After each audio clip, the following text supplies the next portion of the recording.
dice el Criollo Ayacucho, ahora vamos a tocar el limpio.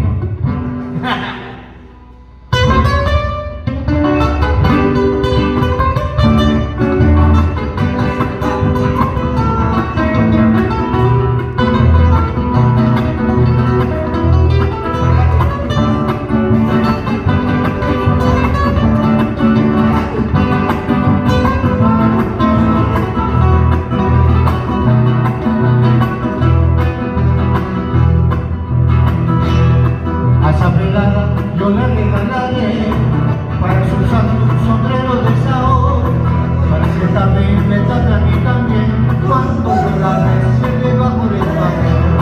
A esa pelada yo le regalaré un sombrero de sao, para que también me tape a mí también cuando yo la bese debajo del papel. Si la bandida me pide a su mamá con el sombrero, yo le saludaré.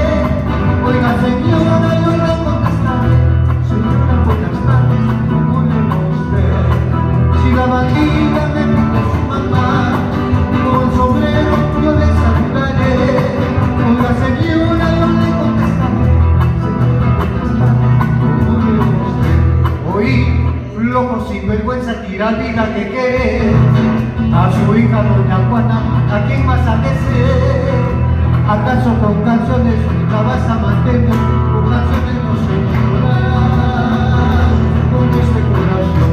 Oí, flojo sin vergüenza, tira vida que quiere a su hija doña Juana, ¿a quién vas a decir? ¿Acaso con canciones tú la vas a mantener? Con canciones no se